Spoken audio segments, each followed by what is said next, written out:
Eli Africa maluphakamisu phondo lwayo izwa imithandazo yethu Nkosi sikelela thina lusapho lwayo Morena buluka setšhaba sa Yesu o fedise dintwa le matshwenyego o se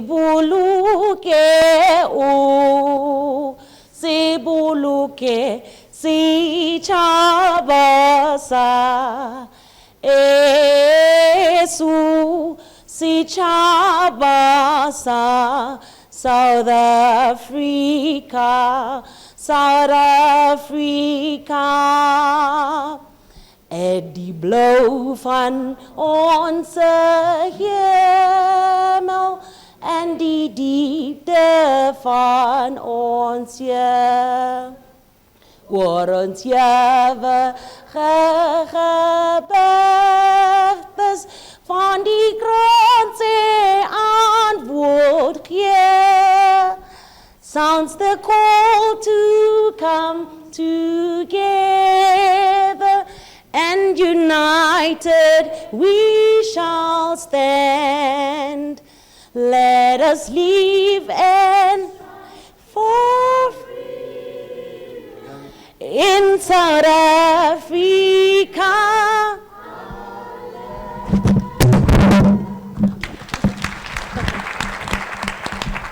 Thank you very much. Enjoy the book launch. Thank you, Lebo. Thank you, guys.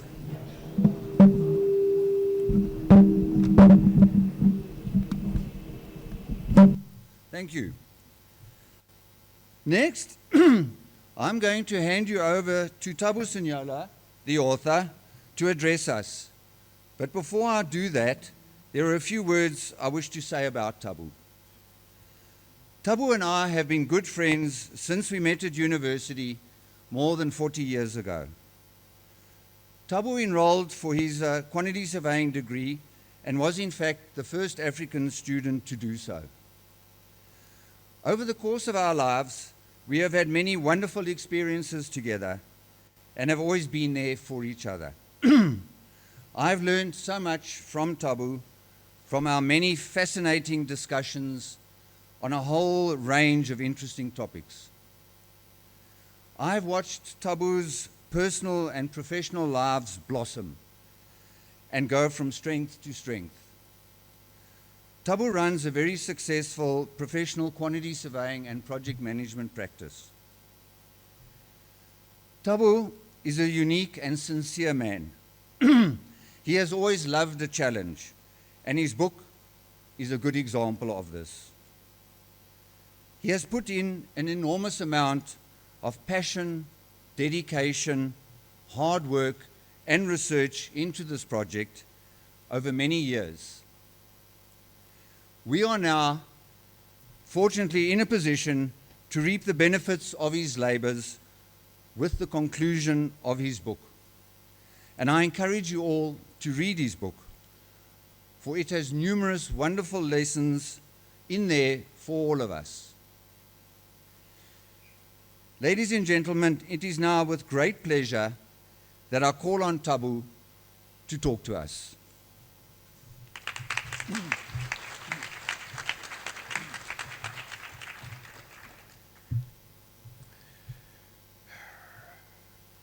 Good afternoon, ladies and gentlemen.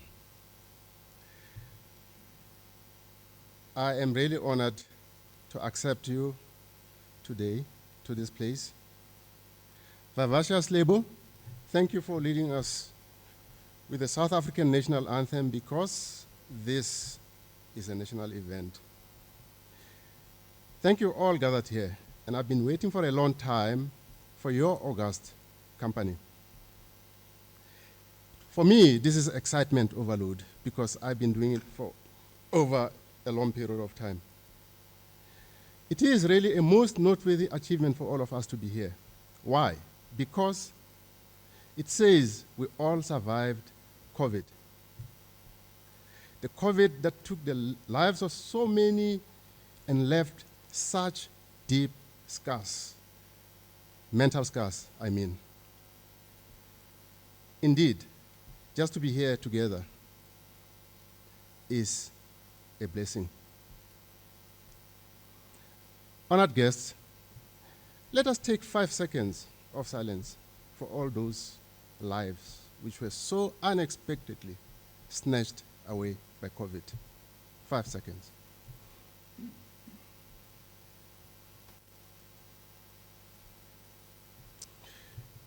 Thank you.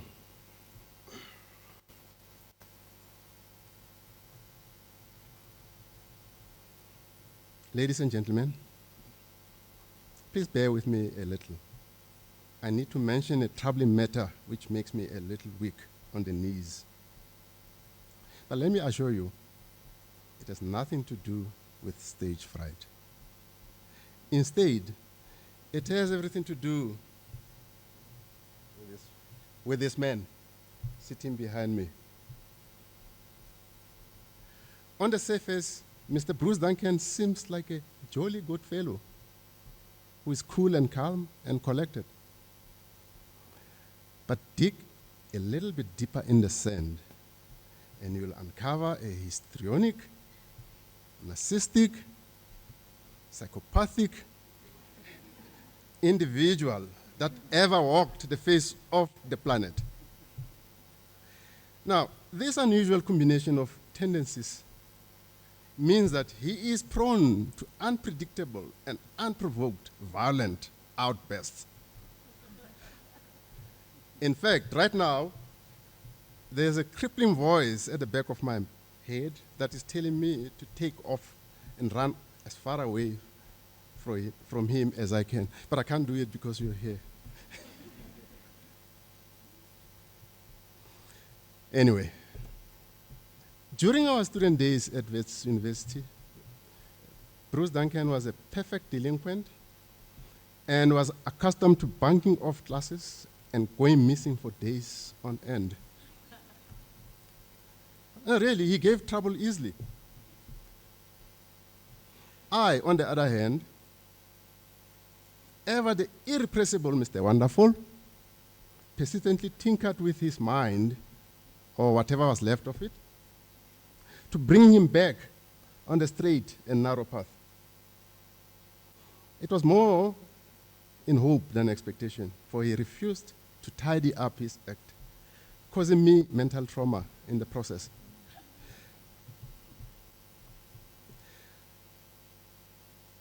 Now, I was just joking, by the way.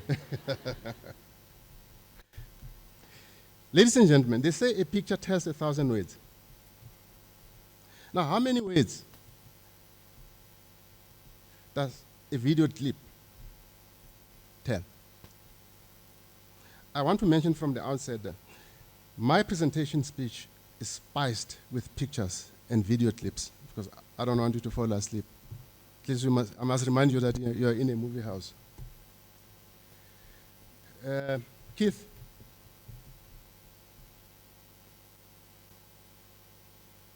Folder number 2. Ladies and gentlemen, meet me and Mr. Bruce Duncan.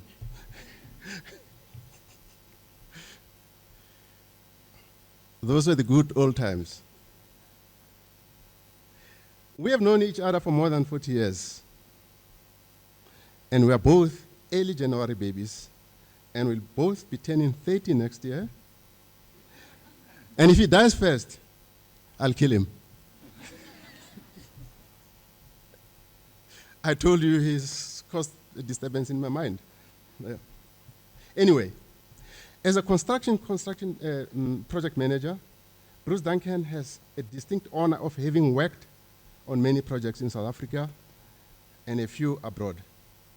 The most notable of his overseas projects are the Grand Casino, golf course and hotel in Vietnam, as well as the Blue Waters project in Dubai. as you can see there on the screen.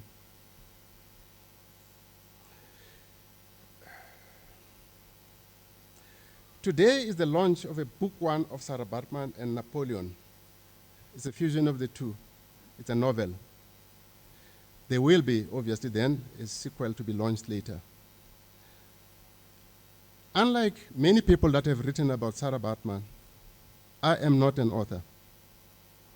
I am a quantity surveyor, as Bruce has explained, which in America they call cost engineer.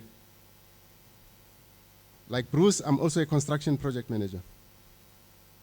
So I would say I did not choose to write the book. The book chose me. Why?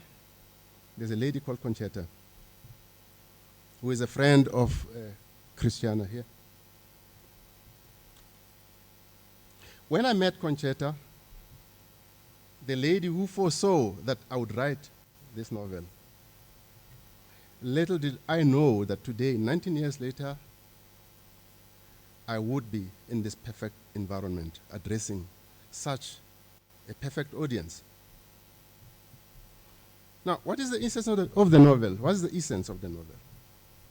The character of the novel is captured by a quotation by Alvin Toffler, author of the 70s Future Shock book. You know Future Shock? Have you read Future Shock? Any one of you? He says, the illiterate of the 21st century will not be those who cannot read and write, but those who cannot learn, unlearn, and relearn. This is the essence of this book. And this is the opening salvo, if you like. And speaking of the challenges of the 21st century, allow me to show the following clip with you. It will help to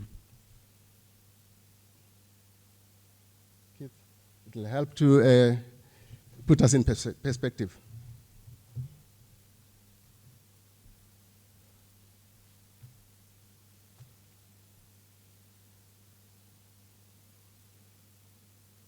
Welcome to our 21st centuries, where our phones are wireless, cars are keyless, cooking is fireless, foods are fatless, dresses are sleeveless, youths are jobless, tires are tubeless, leaders are shameless, wives are fearless, children are mannerless, babies are fatherless, relationships are meaningless, feelings are heartless, attitude is careless. Everything is becoming less, but still our hopes are endless. In fact, I am speechless. If you don't share the video, the message is worthless.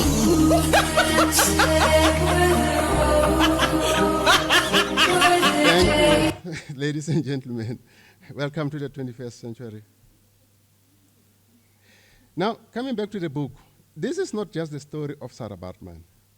For me, at least, it is the story of the world. That's what I set myself to do. It didn't come immediately, but as I got more and more into the book and the research, it became the story of the world. For that reason, I traveled the world seeking inspiration, of information, and picture fishing. Yes, I almost researched the book. I mostly, in fact, researched the book on the move, shaking every tree and picking up that every fruit that fell. I traveled on air, land, and sea.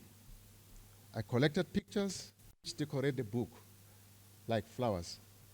I don't have a copy of the book here. I wanted to open it up. The motley mix of multinational, multiracial women walk in sympathy with Sarah Baartman in her bold quest for dignity and justice. Now, Steve Jobs, we all know Steve Jobs, don't we? If we have cell phones, we probably all know Steve Jobs. He said that the only way to do great work is to enjoy what you are doing. That was certainly true for me.